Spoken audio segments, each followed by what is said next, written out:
It's Rusty Diamond, motherfucker.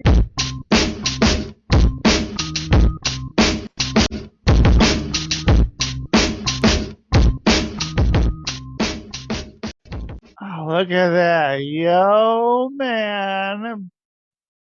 Boom, it's Rusty. I hope I got that boom in there because that's what it's about. Life is about a boom and saying motherfucker and getting to say fuck. So it's cool. Ain't nothing wrong with that. Ain't nothing wrong with that. Just like cornbread. Ain't nothing wrong with that. So you guys might, someone might get that one day if you go back. And so today is Tuesday, podcast number 1 of today, and you know I'm feeling good, and I got a special guest because my guests are special, and you should know that if you're listening. If it's your first time listening, you can go back and you can go special if you want. I don't care, you can do it. But I'm gonna bring on my special guest for today, because that's what I get to do, because this is the Public Access Podcast, and you're getting good hosts. So right here, right now, Jools Riddell, how you doing? Hello, everyone. I'm doing good. Good. Love to hear it. Love to hear it. It's yeah. Who knows what today's about? And so you're in the. Let's see. Where are you? Are you in the UK? Is that what that is? I am in the UK. In the UK. I'm somewhere called Leek in Staffordshire, which is, the area is called the Midlands. So right in the middle of England. Oh, okay. All right. That's so, yeah. But I heard I was talking to someone that I forgot where he was from, but he said it's not more than maybe a couple hours to the coast either way. Is that? Yeah, we're only little over here. We're no more than bad. 2 hours from anywhere. That's not a bad deal at all. And so let's see. So I guess I'm going to kind of get into this part first. So you have a book, and it has a cool name that caught my eye, and I was having trouble trying to recall what it was this morning. And then you told me, and I was like, okay, I remember that. And so the name of your book, well, you tell it. I'll let you go for it. It's called The Fairy Godmother Mindfuck: How to Rewrite Your Life Story, Create Your Own Destiny, and Have a Happy Ever After. And I guess the whole thing, it's about, there's no one coming to save you. There is no fairy godmother. That was one big lie told to us all as kids. You know, people sitting there waiting for it. It's like, you got to do it yourself. Got to save yourself. So yeah, that title just came to me years ago, but I didn't write the book until just into my 50s. So I'm all about never too late to do anything. So what was the title? Was there a time you said between when you wrote it and you thought of this, and then I had that title in my head for about 5 years, and I just kept getting it and thinking, no, yes, that's fun, but yeah. And after it's like, okay, I'll write the damn book. And but I trained by then. I'd also trained as a coach and a hypnotherapist, and had the background for it as well. So it's not come out of total nowhere. So did you know it was going to be a book? Was that just? I mean, could that have been something else that you were thinking with having that title? I knew it was going to be a book. I didn't know how it was going to be a book. So, and then as I started writing and it came out, it's using Cinderella. So I use all the characters in Cinderella. I love metaphors. I'll mix them and mash them, but I get more information via a metaphor. So to use Cinderella and all the characters as part of us and sort of sides of our characters or part of our psyche and all the things, and the way that we're to show how those characters are screwed up, to show how we can be and how to get unscrewed. So yeah, that's book 2. So I mean the title, captures your attention right away, which is what I assume that you're wanting to do, as, hey, like you're saying, don't it is, no one's coming it is for you. in your face. I know it's in your face, but I can't do fluff. I love a self-help book, but so many of them are just all a bit fluffy for me, or full of things it doesn't need to have. I'm upfront. I've got ADHD and a little toe in the water of autism. I need things delivered straight.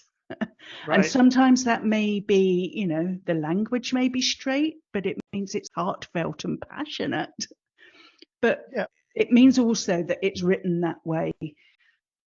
There is only the odd colourful language, again, only if I'm being passionate, but it is to the point. This is not a romanticized thing. This is like, come on, you've got this.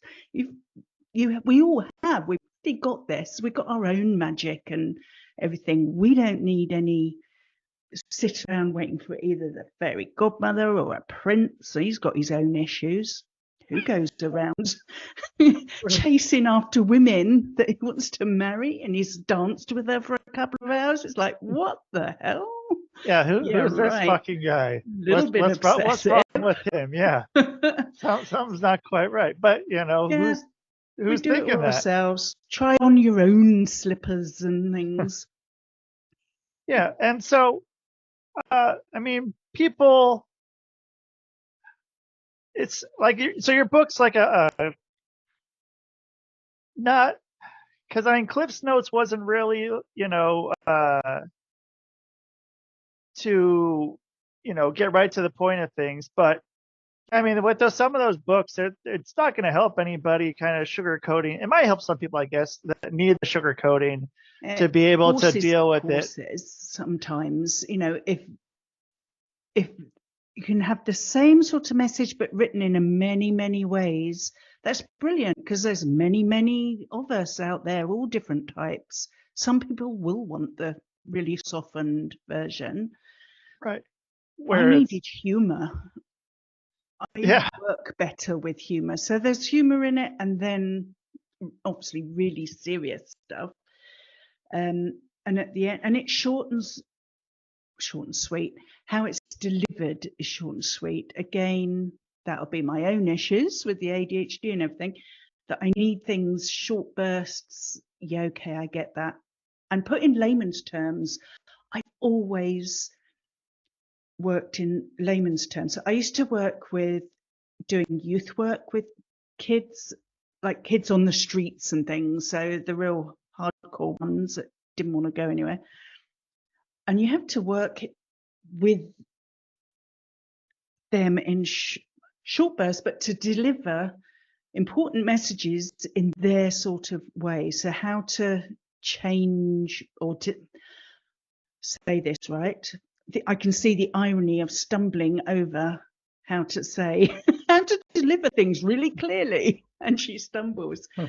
To change it into layman speak, I always struggle with, I want to say big words. I'm not that simple, but the real industry speak, and they have all the big garbly ways of saying things. It's like, just talk to me so I get it. I'm not stupid. I'm quite intelligent, but I need it said my way. And I've always done that. It's worked with kids brilliantly and young people. I also used to be in the arts and have an arts business. And I used to take people to art galleries and explain art without the pretentiousness, and just say, no, this is it. And I used to love that job because so many people were like, oh my God, I get it. I thought that was absolute like shit, but I get the reason now. So It's yeah, supposed to look like shit. it's my thing. Yeah. So, I mean, so you're taking people on. So, I mean, okay, so would you go on a tour and go to a museum of some sort or a gallery and go, okay, yeah, this is what they're trying to say. This one, bullshit. I don't know what, what they're thinking. Do you know what they're fucking thinking? Was anything like that, or were you still? Yeah, things, I mean, a really obvious one, someone like Picasso, and they see some of his later stuff and they're like, what the hell, some of it, I could draw that, or it just doesn't make sense. That's madness. Yeah. Why? And then you talk them through, like, this is a guy that by the age of 15, 16, all the arts professionals and teachers had nothing more to teach him. He was that good. He'd nailed it. So he was safe enough to just explore whatever the hell he wanted. And when people say, oh yeah, but it just looks like, kid's done it or something, I could do that. It's like, but no one had painted like that before. So now you go off and paint a picture in a way that no one's ever done. And they're like, oh, yeah, right. And plus it was all about how he was feeling. His paintings are like a diary. So where some of those, like the women that he drew were really jaggedy, he was pissed with women at that point. And some of the pictures are all round and all the boobs and bosoms and around. He had got a new mistress then. So once you get the language of what he's saying, it's like, fair enough. It's not just random shit all over that has no meaning. And I mean, yeah, so I've had some experience with art galleries, and I mean, it would be nice because, yeah, half the time it's having someone put it into words that I would understand. Not the industry talk of, but then art is so interesting with some parts with value and stuff like that, where, so I mean, you can have an art piece, you can have it be kind of whatever you want. You could have someone put it up on an auction and have that auction go for, hundreds of thousands of dollars, and then put that money back into their, be able to funnel it through something. Art dealing was some interesting stuff of how much money inflation, money laundering, all kinds of money stuff in there. It's still massive for money laundering, yes. But I mean, art is a really weird industry in that they're really up their own butts with all their pretentiousness, but also they decide, the insiders and the galleries decide on those prices and who's hot, who's not, and all of that. So you can go into art like that as a collector or to launder your money or whatever. Yeah. And then kind of the rest of us norms, are like, we feel we're outside of it and that it's not for us. And it is for us. It's for everyone. So to go around and look at art without thinking about all the money, take that bit away. Like, I don't know here, you had them over here in was it the 80s? So I'm trying to think of when it was. Tate Modern, one of our London's, I think, the biggest, most popular gallery. There was on the floor a load of bricks. They were put together really nicely, so a very perfect rectangle, but it was bricks. And oh my God, the uproar about it. All the papers were full of it, and the price that the gallery had paid for it. and all of that. And it's like, so that was all that people talked about. It's like, it's a pile of bricks. Why would you pay like 50 grand for a pile of bricks and all this? So yeah, I remember talking to people about that. It's like, the money side is another group of people. Ignore them. But have you ever bothered to stop and actually look at a brick? And just for the pure aesthetics, the colours, the textures, everything. So ignore the money and just go, do you know what? I've never stopped to look. And they're everywhere. They're all around me and part of my world. And yet to isolate them and say, no, look again. And go, oh, yeah. But yeah, that money side is ridiculous. Yeah. And so, I mean, being able to look at, and like you were saying too, with, they were the first person to do it. I mean, they're doing some, like, you know, someone else say, yeah, I can put down bricks, but, you know, you weren't first. So you didn't think of that idea. Or, you know, someone who, you know, really easy to think those, you know, just like a few squares, or, you know, looks like just a few squares on a piece of fabric on you know, hung up on there, and it looks like nothing. But then you weren't the first one to do it. Someone else did that. You know, you have to, and I mean, a million people can copy it, sure, but they're not getting the first. They're not being the first person to do it. There's so many things you have to be the first, even if it's not going to be the best.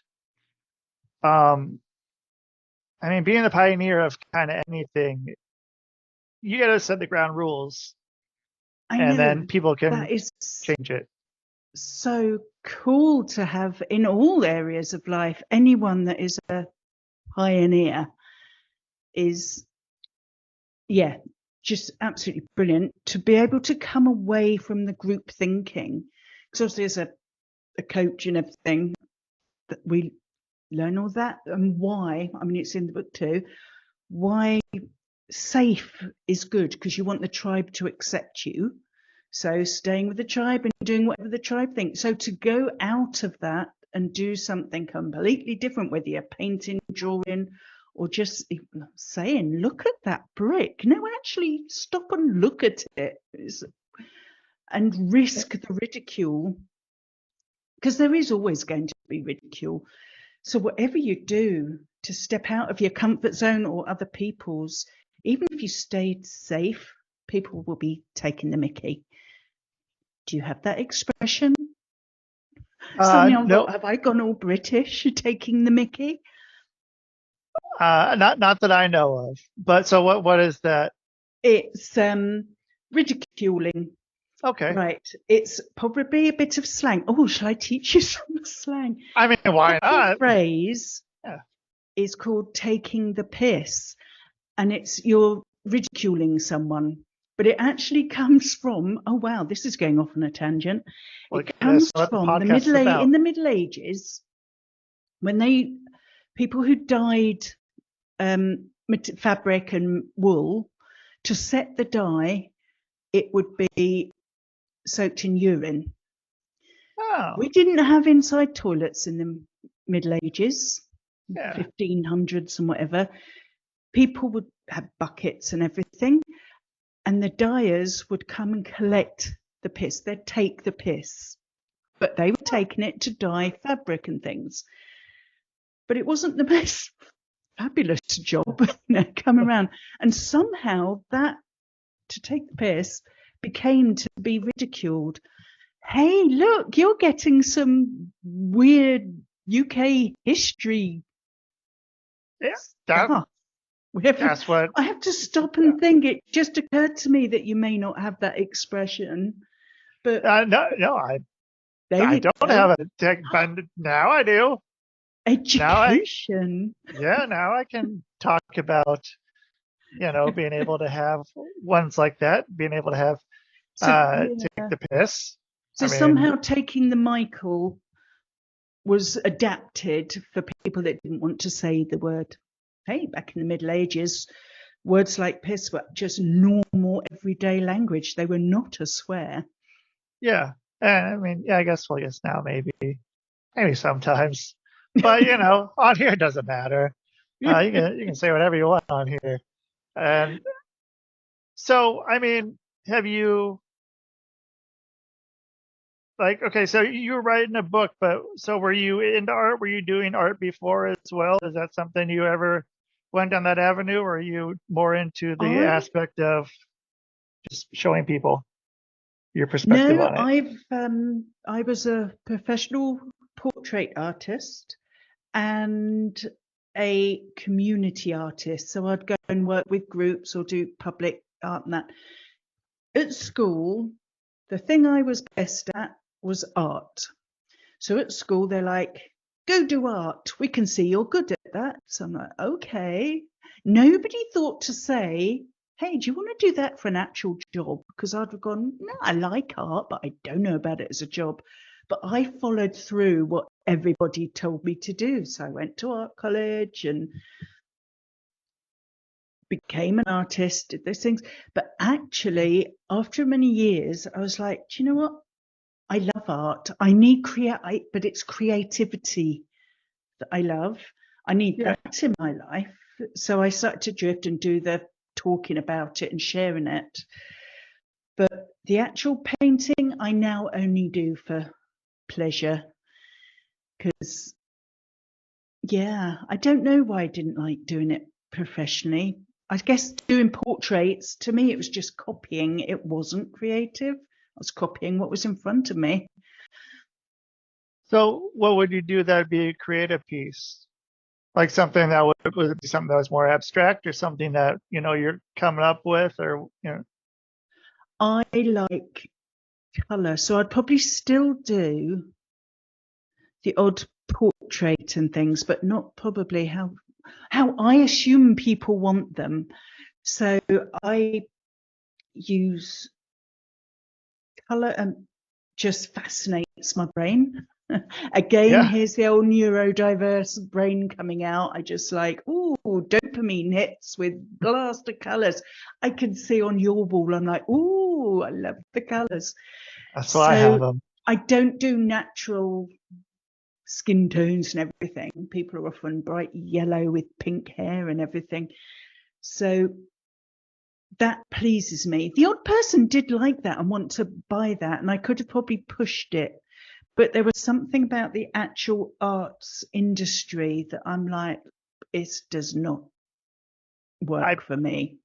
I So, understand that one. I saw it pretty not, you know, in depth enough for at least a couple of years, and it was like, okay, I'm yeah, I'm good. Like, and you know, I think you can take away from the spontaneous nature of some of the art too. And I mean, galleries are neat, but I mean, there's some stuff that, yeah, you said if you're drawing someone. So if you drew someone, or did you paint, or what was your, or crayons, or what was your? I would either do graphite drawing or paint acrylics. I like a huge big canvas. There's something very liberating about splattering it all on big. Did you ever fuck with anyone a little bit when you do the portraits? Did you ever kind of give them something like that they maybe like change their nose a little bit, or like give them some sort of interesting feature, or like really pronounce some feature about No, them? no, they had, at least I didn't think so. I painted what I could see. I think, again, the neurodiverse brain comes in here, because if it altered, that was wrong. To me, it was wrong. So Yeah, weirdly, them having a yellow face and pink hair wasn't wrong.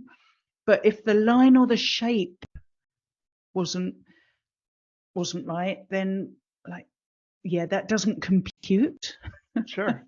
So I I gosh, get yeah. really, really fussy when I'm buying either art or, you know, art for the wall or a little statuette or anything like that, a model.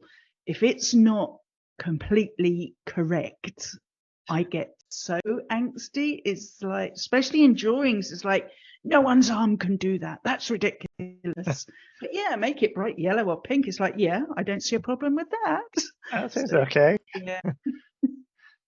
So with that though, okay, so this is a kind of hard one. I've been talking with a lot of people who do, all kinds of different art, is where it sounds you do as well. And I do as well. And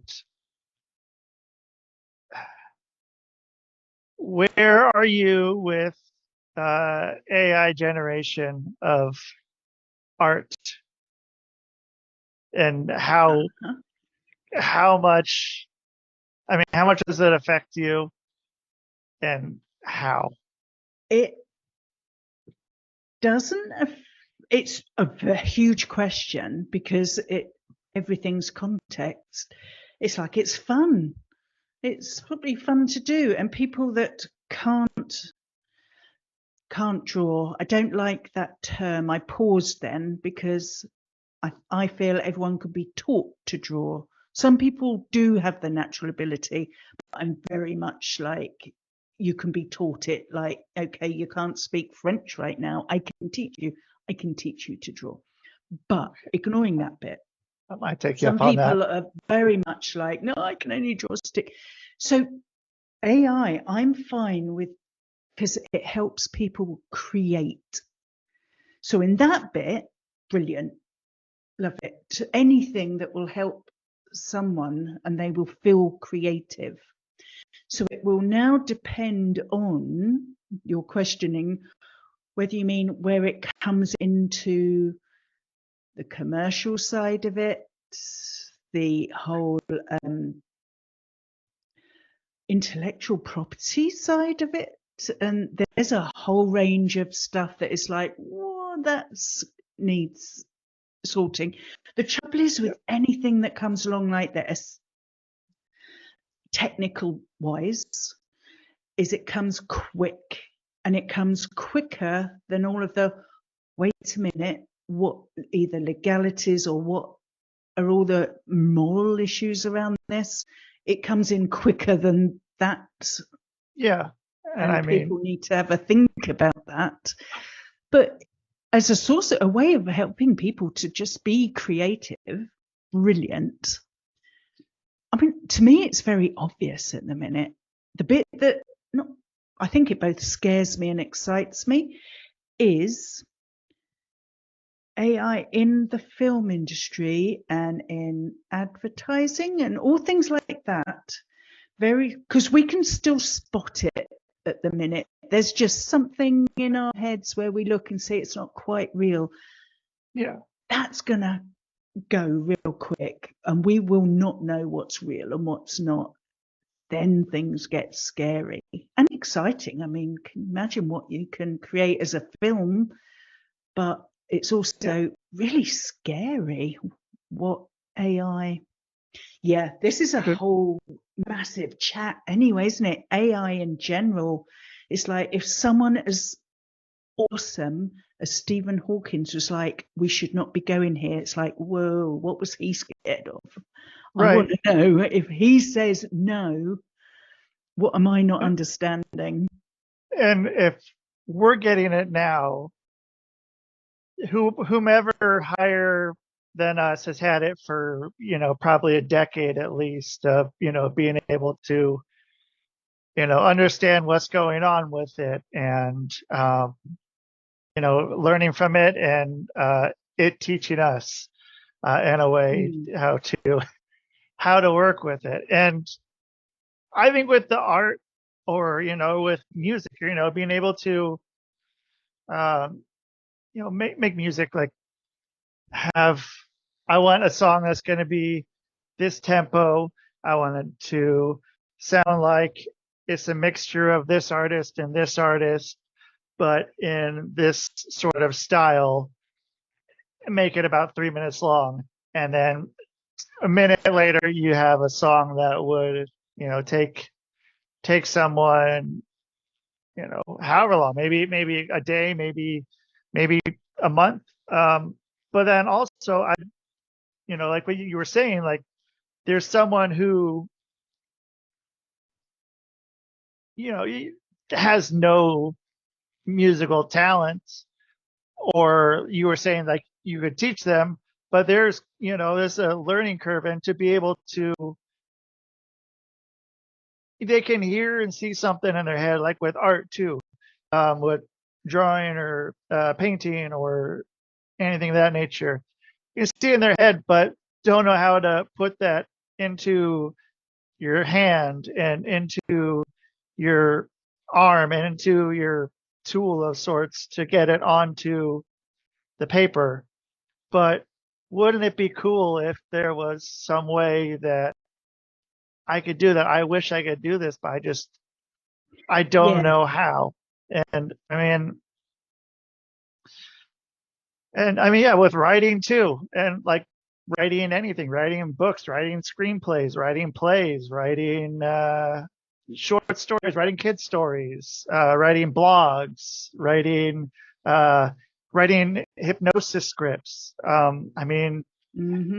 Can just fly right through all that stuff, and then I'm like, okay, I don't know about this then too. Like, how much of it, like, should we be putting in? Like, how much should it be helping us? And does it really matter then if it's all them or only a little bit them? And AI with writing is a whole, again, when you can have this where it just writes for you apparently, but you can still read it and go, yeah, that's not a human, but that won't last long.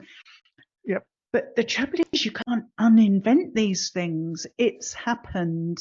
Yeah. And it's like, we've not just got to think about that. How are we dealing with it? With the art and everything, writing's creative as well. Somehow, I don't know how. Do you still feel creative if an AI has written something? I'd feel creative if I was using it for imagery. But so I am all in favor of just helping people feel that creative buzz, the joy of creating. But it's the whole other side of it. Yeah, the business side, the manipulation side, because we're all being manipulated, and that's just going to get so worse. Yeah, we're not going to be able to tell anything. It's no. What can you believe? And I think that's sort of been what the whole end game for a lot of things is, like, what can you believe?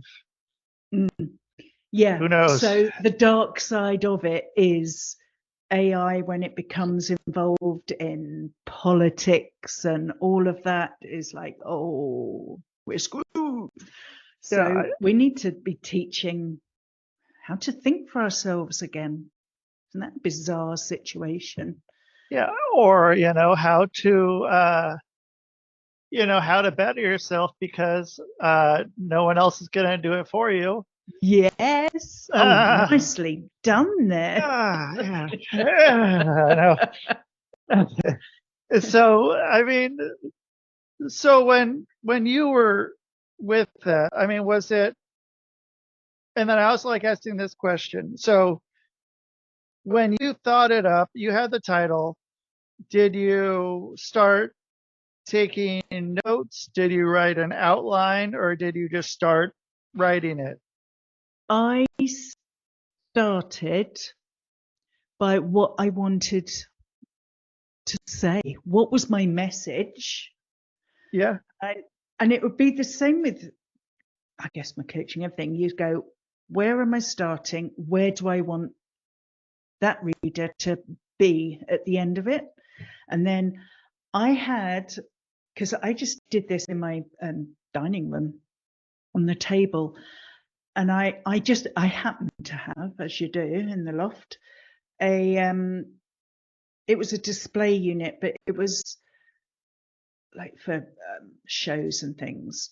But it was like massive foldable panels that I made this little cave. So, because I'm easily distracted, so I needed this cave. Sure. And it was covered in sticky notes with which I'd put like the beginning and the end, and then work out how I was going to deliver this, because it's so different with a non-fiction book to a fiction book.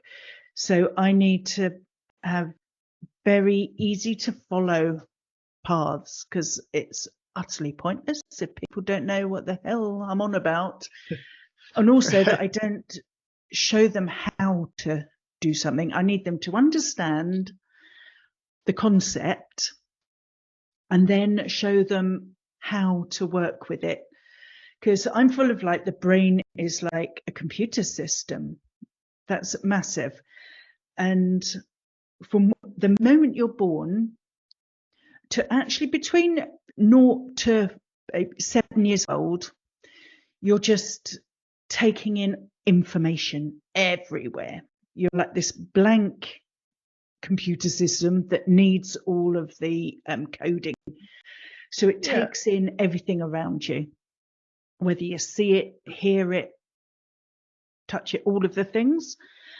And so a lot of that will be looking to the older people around you, the carers.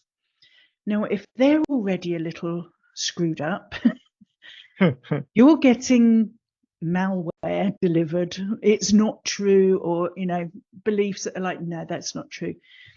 So a lot of it is how to recognize what's gone wrong in your computer and whether you need to just update it. Because another metaphor that's in there, and I love, if you don't change what's in there, you are operating on the system of a 7-year-old. We've moved on. It's like trying to work on a Spectrum ZX thing that nowadays it's like you need to upgrade, and there'll be some malware you need to get shot of. So I had to go through all this of, well, I had my own, because, you know, I am a certified coach and everything, so I knew my basics and how to lead it. Yeah. And then some of it was just writing. If you're writing any sort of book, write. And that sounds so damn obvious. But it's so easy to try and self-edit yourself as you're writing. So anyone writing a book, whether it's fiction or non-fiction, there are some different aspects to non-fiction, because, you know, you need the background to it and a lot more details. But your first draft will be shit. It's meant to be. So you just got to write and write and write and let everything in your brain just go blur onto the page. Don't go back and look at it or anything. Just get it out there. That's what the second draft, third draft, fourth draft, fifth, sixth, seventh, whatever is for, going back and refining. So my process was, working out the message I wanted and the journey I wanted to take them on, to what end. Chunk it back down into stages of that. But once I'd got all of that down, then I just did that, getting my crazy brain onto the page, using all my metaphors and my stories and Fairy Godmother. And like I say, using Cinderella, I loved using the, everybody knows fairy stories, fairy tales and folk stories. Cinderella, as a basic story, is a story around the world. It's been seen in sort of early first, second century and everything. It's a general idea. Some other cultures have got some weird, different, shall we say. Like there's a very old Chinese story where it's not a godmother. It's I think it's a dead fish sent by the ghost of the mother, or something like very different to our views on things. It's like, what? But the idea of coming to be saved is a standard. And once I started pouring it out, I was amusing myself, to be honest, because it was like, Cinderella, if a fairy, she's lived through some terrible times. Her dad's died. She's got this awful woman and sisters and everything. Fairy godmother turns up. All she wants to do is go to a bloody party. It's like, what? Why don't you say, yes, make me a CEO of my own big company and all of this? And it's like, no, I want to go to a party. It's like, what? And also, One time. why didn't Cinderella say, why are you only turning up now? Why the hell weren't you back there when like dad died, or obviously her mum had died before or something as well? So anyway, I amuse myself a lot of it. I use Which a is lot of my past stories as well. That's quite cathartic. sure. Digging Yeah. deep of things and looking back going, oh my God, I did that. But I wanted to be really open and raw and say, yeah, I did some stupid bad stuff. But with the sort of, You upgraded. You learned. that's You how learned I from have. it. And yes, I've upgraded, I've learned, I've tweaked it. And if I can do it, you can do it. Yeah. And I mean, yeah, that's that works. And I mean, that's what a lot of it is. Like if I can do it, you can do it. And I mean, it's always, especially with a, you know, get up and do your shit. Like you kind of need a phrase or a saying like that. Like if I can do it, you can do it. Like that. I mean, that gets people. Mm. Like in hypnosis. Like, that's something that is said a lot. If like this crackhead down the street, like they went, they started a business, and like they now they're Fortune 500 CEO, and now like look at them, if they can do it, I mean you can do it. And um it's like, okay, yeah, I can. Like Yeah. no one has to save me and like do this for me. I can do it. Yeah, and it It's took me on me. ages to work it out. It took me decades to work it out. So the fact that I can say, no, look, this is how I did it. It doesn't need to take you decades. So yeah, I mean, in it, I used to be so lacking in self-confidence and everything. In my 20s, I used to work in Oxford Street, a big shop, but I used to eat my lunch in the toilets because I just didn't think anyone would want to be talking to me, or I couldn't be talking to them. And it was just like so insecure. And now I do public speaking. I'm happy to talk in front of thousands. I've come out of that toilet cubicle. And if I can do that, if I've gone from that low to doing this, nah, you can do anything. And at any age, let's say I retrained because I'd had the arts career and everything. And it was at just into my 50s that I retrained as a coach and hypnotherapist and totally changed everything, wrote the book. And so it is never, ever too late as well. I'm quite passionate about that bit. Yeah. And I mean, it's real easy. I mean, even, yeah, like people, like even me, like I didn't start getting into like becoming a wrestler until I was like 26. And I thought 26 was, I can't be right. No, that's right. 26, 27, something like that. And I'm now 40. Yeah, something like that. I'm just like, this is so old. But then it's like, no, that's really not that old. There's still a lot more. Like, you don't have to keep doing what you're doing, especially if it's not working from you. I mean, sometimes you have to leave stability, like you're saying. Like, and I was talking about this last night on my podcast. Like, you have to leave stability sometimes. You have to go and try something new. If there's nothing wrong with it. Yeah, nothing good or exciting happens inside your comfort zone. All the good stuff is one step outside of it. I agree with you very much there. And it's real easy to just be like, okay, well, this is okay with me now. But it's like, you're sitting there with Windows 95 and, everyone is up Yes. here at Windows, whatever it is now. And, you still have a computer that works, but there is no evolution of you. The story, the story arc is just, little bits of up and down. There's no big peaks and valleys, and climbing up to that climax, and the rising actions up there to the top to get towards where you want to be. It's just like, okay, well, this is good. I'm just gonna go, and so nothing. often the dip parts, the down parts, are actually so often be the best thing that ever happened to you, because what comes out of like darkness stuff in your low times would never happen to you if you just coasted along all the time being just fine, just right. And it's like, no, you need the dips Yeah, to that's come how out even more awesome. that's how I became a hypnotist.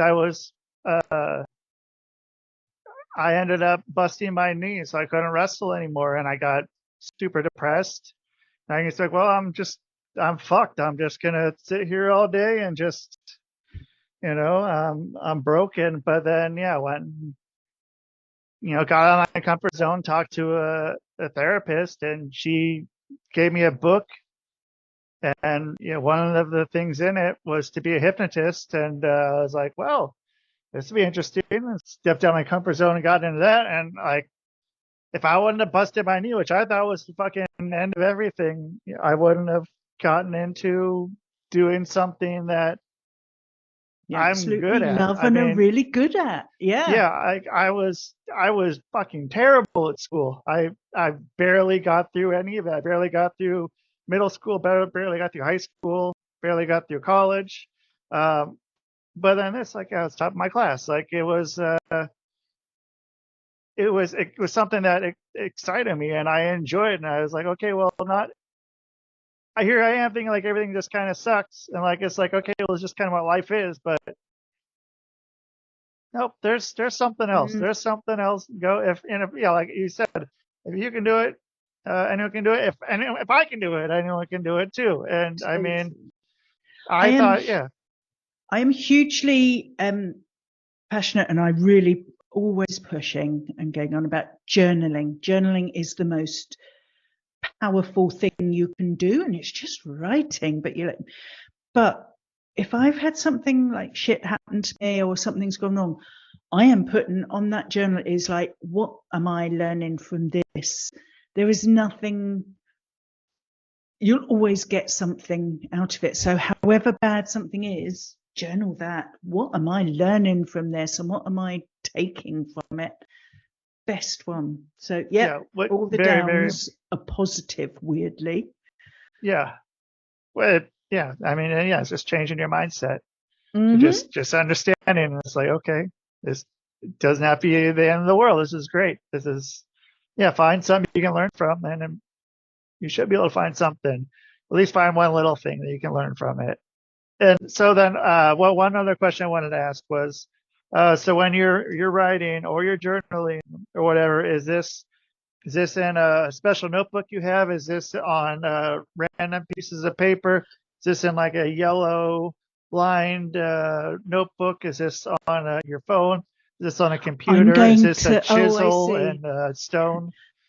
I've just put two things together there. The yellow lined thing on the phones and everything. I don't know if I'm going to blow your minds here. All right. For you Americans, we don't have yellow paper. You have those notebooks. Do you call them legal pads or something? Yeah, like a yellow legal pad. Yellow paper. Flip it over like that. Alien to us. We do not have that. So when you're saying, is it yellow? I'm like, no. Then I just realized that it's only the US that has those yellow paper things. No, but with the journaling, for me, I love the whole getting into that mind thing of I sit down with my journal. So I like to have a nice, fancy writing book, a notebook type thing. And when I get towards the end of a journal, I'll make the trip out to go and find a gorgeous, yummy, new book to write in. Is almost a process in itself that I'm thoroughly enjoying. I'll make it a really special trip, and I go and have nice coffees in cafes and watch. And it's a moment to itself, choosing another fancy notebook for writing in. But that's what I like about journaling, though. You don't have to do it that way, do you? Say you can type it in the computer, do it on your phone, talk it, just record it or anything. But no, that's my one. If people say, give me one tip, and I go, journal. It will change your life. And that sounds so crazy for something that's like, just write every day. It doesn't have to be every day. Every day's good. But it's just that brain dumping. And for me, when I sit and write, the first maybe 5-10 minutes, it's hard. And I'm writing, I don't know what to write. What am I doing? Everything. Then all of a sudden your brain clicks. And this sort of, your subconscious goes, hello, I've got some things to say. Let's think about this. And stuff from the past has come up, or just ideas that is like, where'd that come from? Or just, working through stuff that in your head's going round and round and round. Get it down on paper and it just becomes clear. It's an amazing practice to start. And then, so do you have a special pen or something? Or is it? I like, again, it may help with the neurodiverse brain I've got. Some things have to feel nice. I'll even use words to describe it that may be odd. Do you get if I say I like a ballpoint and it has to be smooth, gliding and almost creamy? There's a way where it's so smooth when it writes. So for me, I have a journaling pen. And that but sticks my with brain also knows that when that specific books come out and that pen, it has learned, I know what to do here. So where I said before, I would get a bit stilted until I got in the flow, that moment became so short because the whole brain and body was like, I know what this is because that's that pen I associate with. This is the book. This is the quiet time. And it goes, but I do like a better pen than I would write any other time.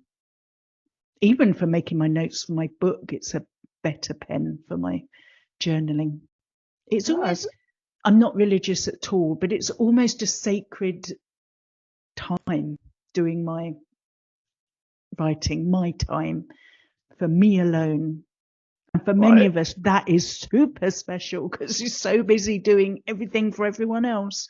It's like, do you know what? No, this 20 minutes is for me. And it's that, going back to the, you're able to process everything and get everything. So you're not, being able to kind of reset for the day and be able to get, you're not just not resetting your computer, and it's not. Yeah, I get so much more done on days that I journal. I can tell the ones that I haven't journaled because my brain's not clear and it's still all in a muddle up there. Yeah. And so, take that time, do stuff for yourself, and always do it yourself. Do it yourself and do it for yourself. And so, where's someone going to be able to find you on the internet? On the internet, if they want to get your book, the book is on Amazon. Yeah, the book is on Amazon. And you can find me on Facebook. Basically, Google Jools Riddell. I don't think there's many of us. If you Google my name, you will find me. Yeah, that's kind of how I am. There's not too many of me, so it's usually pretty easy. Speaking of a pen, I lost my pen. I threw it down on the ground, and I have a bunch of cords on the ground that are all the same color as my pen. But I guess I don't need my pen. But so they can go and search you on there, get your book on Amazon. The book's on Amazon. I'm on Facebook. There is some Instagram. I used to be on TikTok, but I have stopped TikTok. I'm unsure of TikTok, I'll be honest. What did you do Don't on TikTok? know. Were you doing the dances and No. Just talking to camera, thoughts and brain stuff, and then But find me on Facebook. Even if you just come and say hi. I love people saying hi, what do you know, Joe? That sort of thing. And it's like, so anybody just come and say hello. Yeah, I think that's a good idea, and I think it's a good idea for anyone. Just go say hello to someone. Do that today. Go up to someone or send someone a thing today and say hello. It doesn't have to be more than that. Wouldn't that be fabulous? Yes, everybody do that. Yeah, just one person, because it's not going to hurt someone if they're going to see a message that says hello. Exactly. And if they look super grumpy, they're the ones that need a hello and a smile the most. Yeah. Don't avoid them. I agree. Well, hey, Jools, thank you so much for being on. I'm happy we got to meet and talk and get to know you and chat about something. I didn't know what we were going to chat about. So it went well. And so, I mean, that's what matters. I mean, we go and we see where we end up. And that way, I hope that people can get a good sense of you and why they should be checking you out and supporting you. And so thank you again. Thank you for having me. I've enjoyed it. You're very welcome. Yeah, me too. And so, yeah, well, Jools, thanks. And yeah, we'll talk very soon. Okay. Okay. All right. Have a good day. Bye. Okay. Oh, dang. I didn't want to do that. So anyway, I think it says I just got to put them in a waiting room and let them leave. I put it remove. And it's like, do you want to report them? I don't want to report her. She's cool. Thanks a lot, Zoom. So anyway, you guys, that's Jools, and you should be checking her out because she's on my show. And go and say hello to somebody. I don't care who it is. And then, you know what? Message me and say, hey, Rusty, I said hello to someone. Tell me who it is. You don't tell me their name, but tell me who it is you said hello to, and let me know what they said back. Let me know how it went. You can find me. You can just message me on this thing. I don't know. Go to rustydiamond.net. You can email me, rustydiamondhypnosis@gmail.com. If you want to do that, or call me. My phone number is all over the internet. I want to know. So check out all the stuff for Jools, and then this podcast on the Quantum Global Broadcasting Network. Check out the other great shows, and make sure you like, subscribe, and share. You can find this on YouTube, Rumble. It's not too bad, so it's going to be able to be on YouTube. As far as content, what I say, there's nothing that's going to get me kicked off YouTube today. Or go anywhere you listen to podcasts: iHeartRadio, Spotify, Google, Apple. I don't know, whatever you want. Maybe it'll be one old big podcasting conglomerate one day, as you may have already seen. But anyway, you guys, say hello to somebody.